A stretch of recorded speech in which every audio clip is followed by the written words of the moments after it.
So the next step is to prove that prophecy would be in charge even in the last days. This is an important point because the Jews, they asked the question to John about the prophet. But since all the churches, but our church, don't believe in prophecy, it's impossible to have prophets without prophecy.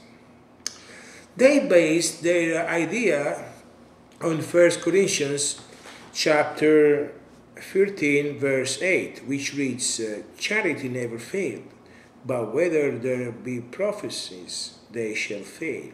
Whether there be tongues, they shall cease. Whether there be knowledge, it shall vanish away. What I found very interesting is that many Protestants don't believe in the prophecies, but still they believe in tongues. So, well, but Paul explained this point.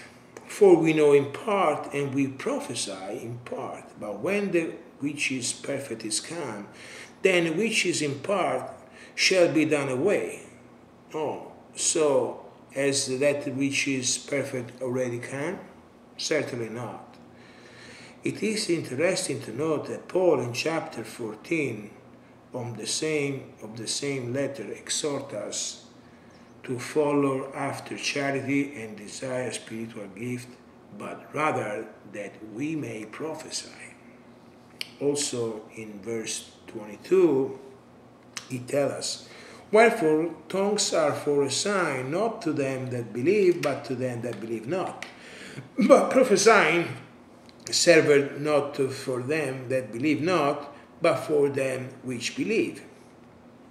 Okay.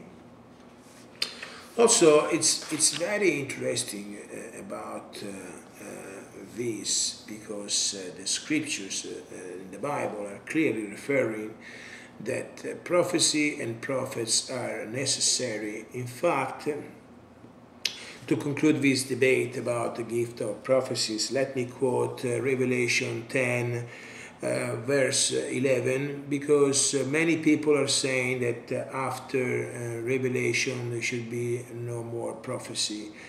And instead, we know that the first and the second letter that John wrote they came after Revelation. Anyway, it says here, and he said unto me, John, thou must prophesy again before many peoples and nations and tongues and kings.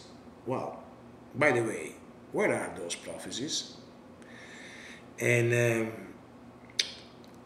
also in Revelation 11, verse 3, and I will give power unto my two witnesses, and they shall prophesy 1,250 days. Well, so in the last days, he's talking about Jerusalem, two prophets. Also,